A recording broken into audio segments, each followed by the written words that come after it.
there was this question of if studies show that people with more serotonin and thus more psychological wellness are chosen as leaders, how do you explain people who are not psychologically well being chosen as leaders? And this just has to do with the fact that there are multiple things that we choose leaders for, depending on the circumstances that we seem to be in. But I think there's like two factors at play when it comes to Trump. One is that in the beginning, he did demonstrate what I would say is a sign of psychological wellness, which is not being afraid to speak the truth, that things are, in fact, not good for a lot of the people in the country.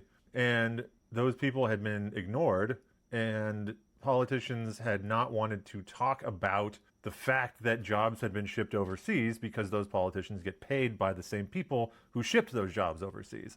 And so here comes Trump, who at the time at least was not paid by those people. And he says, you guys don't have jobs. This sucks.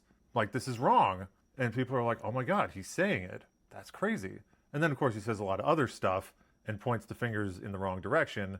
So it's unfortunate. But I do think that that was one sign of psychological wellness.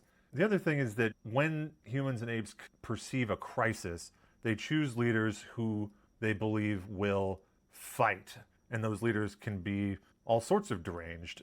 And that actually even adds to their appeal because they are perceived as like, whoa, it's this crazy guy who's going to like fuck some shit up. And like, that's what we need right now. And so I think that also played a role.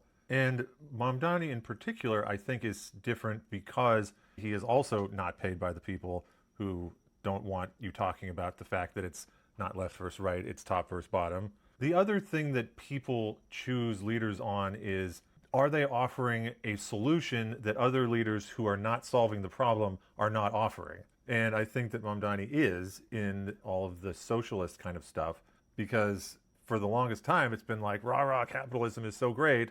And we're seeing that like there's definitely some holes in that theory. And so here he comes with something different, which I think is also a motivator for choosing leaders. And so you have like different philosophy coupled with psychologically well, and that's a potent combination. So that's my thoughts. What do you guys think?